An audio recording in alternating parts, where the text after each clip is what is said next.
كل المجد والإكرام كل الحكمة والتسبيح كل الشكر والتعظيم. O Bom Pastor. O Salvador caracterizou a si mesmo como o bom pastor e aos discípulos como seu rebanho. Ele disse: Eu sou o bom pastor, conheço as minhas ovelhas e elas me conhecem a mim. João 10:14. Jesus deveria deixar os discípulos em breve e disse isso para confortá-los. Quando não mais estivesse entre eles, deveriam lembrar-se de suas palavras. Sempre que vissem um pastor cuidando de seu rebanho, haveriam de lembrar-se do seu amor e cuidado por eles. Naquele país, o pastor cuidava de seu rebanho dia e noite. Durante o dia, guiava-o às verdes e agradáveis pastagens às margens do rio, através de colinas rochosas e florestas. À noite, vigiava-o, guardando-o do ataque de animais selvagens e de ladrões que sempre rondavam por perto. Com ternura cuidava das ovelhas fracas e doentes, tomava os cordeirinhos em seus braços e levava-os no colo. Não importava o tamanho do rebanho, o pastor conhecia cada uma de suas ovelhas e as chamava pelo nome. Do mesmo modo, Cristo, o pastor celestial, cuida de seu rebanho espalhado pelo mundo. Ele nos conhece pelo nome, sabe onde moramos e quem mora conosco. Cuida de cada um como se não houvesse mais ninguém no mundo todo. O pastor ia adiante de suas ovelhas e enfrentava por elas todos os perigos. Deparava-se com animais selvagens e ladrões. Muitas vezes era morto enquanto guardava o rebanho. Assim, o Salvador guarda seu rebanho de discípulos e o vigia contra agressores. Ele viveu na terra como nós, foi criança, jovem e adulto. Venceu a Satanás em todas as suas tentações. De igual modo, podemos vencer como ele venceu. Morreu para nos salvar. Embora esteja agora no céu, não se esquece de nós um só momento. Guardará em segurança cada ovelha de seu pastoreio. Nenhuma delas poderá ser arrebatada pelo grande inimigo. Um pastor pode ter 100 ovelhas, mas se uma faltar, ele não permanecerá no aprisco com as outras, mas irá em busca da que se perdeu. Enfrentando os perigos da noite escura, debaixo de temporais, percorrendo vales e montanhas, ele irá e não terá descanso até que a perdida seja encontrada. E tendo-a achado, toma-a nos braços e a leva de volta ao redil.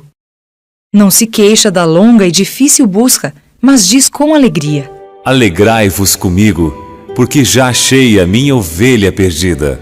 Lucas 15:6. Amor universal. Assim, o divino pastor não apenas dispensa seu terno cuidado com as ovelhas que estão no aprisco.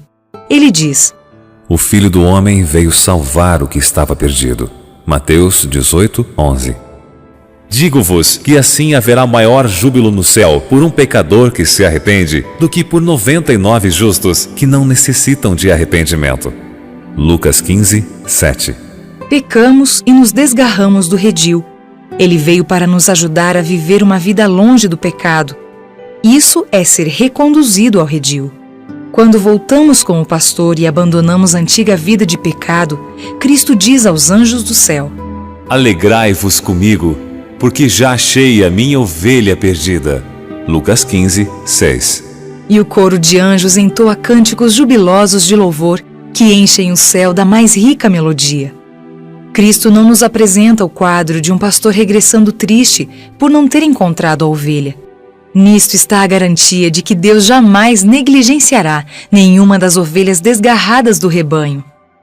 Nenhuma é deixada ao desamparo. Todo aquele que se deixa resgatar por Cristo experimentará a libertação do pecado. Que cada alma desgarrada recupere a coragem. O bom pastor está procurando você. Lembre-se de que a obra de Jesus é buscar aquele que se perdeu. Isso se refere a você também. Duvidar da possibilidade da salvação é duvidar do poder redentor daquele que o comprou por preço infinito. Deixe que a fé substitua a descrença. Contemple as mãos que foram traspassadas e alegre-se no poder da salvação. Lembre-se de que Deus e Cristo estão interessados em você e que todo o céu está envolvido no trabalho de salvação dos pecadores. Enquanto Jesus esteve na terra, mostrou através de seus milagres poder para salvar até os que haviam ido longe demais. Ao curar as doenças do corpo, mostrou que era capaz de limpar o pecado do coração. Ele fez o coxo andar, o surdo ouvir e o cego ver. Purificou os miseráveis leprosos, curou o paralítico e os enfermos com todo tipo de doença. Por sua palavra, até os demônios eram expulsos daqueles a quem subjugavam. Os que presenciavam seus poderosos milagres se maravilhavam, dizendo: Que palavra é esta? Pois com autoridade e poder ordena os espíritos imundos e eles saem. Lucas 4:36. Ao comando de Jesus, Pedro foi capaz de andar sobre as águas, mas ele deveria manter os olhos no Salvador. Quando desviou o olhar, começou a duvidar e a submergir. Então gritou: Salva-me, Senhor! E Jesus estendeu-lhe sua forte mão para sustê-lo. Assim, ainda hoje, quando alguém clama por auxílio, essa poderosa mão se estende para salvar. O Salvador ressuscitou mortos. Um destes foi o filho da viúva de Naim. Quando o cortejo fúnebre conduzia o corpo para o sepultamento, Jesus foi ao seu encontro. Tomou o jovem pela mão e o fez levantar-se, devolvendo o filho à sua mãe. Os que ali se achavam voltaram para casa gritando de alegria e louvando a Deus. Assim também Jesus ressuscitou a filha de Jairo e a Lázaro, que estava morto e sepultado havia 4 dias. Quando Jesus voltar à terra, sua voz há de soar poderosa, rompendo as paredes dos sepulcros, e os mortos em Cristo hão de ressurgir para uma vida gloriosa e imortal, e estarão para sempre com o Senhor. 1 Tessalonicenses 4:17. Uma obra maravilhosa. Durante seu ministério terrestre, o Senhor realizou uma obra maravilhosa. Ele mesmo definiu essa obra em resposta a João Batista. João estava na prisão e sentia-se atribulado e desanimado pela dúvida de que Jesus era de fato o Messias. Enviou então alguns de seus discípulos a Jesus com a pergunta: És tu aquele que estava para vir ou havemos de esperar outro? Mateus 11:3. Quando os mensageiros vieram à presença de Jesus, encontraram-no cercado de muitos doentes que estavam sendo curados. Durante todo o dia, os mensageiros esperaram enquanto Jesus estava incansavelmente ocupado em aliviar aqueles sofredores. Finalmente disse a eles: Ide e anunciai a João o que estáis ouvindo e vendo. Os cegos vêm, os coxos andam, os leprosos são purificados, os surdos ouvem, os mortos são ressuscitados, e aos pobres está sendo pregado o Evangelho. Mateus 11:3-5. Assim, durante 3 anos e meio, Jesus andou de um lado para outro fazendo o bem. Então chegou o tempo de concluir seu ministério. Em companhia de seus discípulos, deveria subir a Jerusalém para ser traído, condenado e morto. Suas próprias palavras deveriam cumprir-se. O bom pastor dá a vida pelas ovelhas. João 10:11.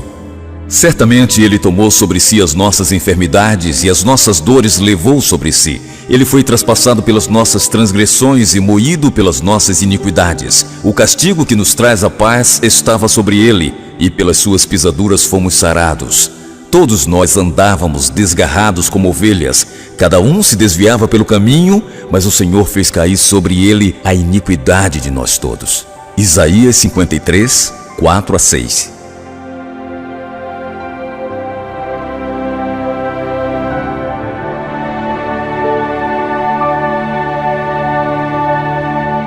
كل المجد والإكرام كل الحكمة والتسبيح كل الشكر والتعظيم كل القوة والقدرة لإله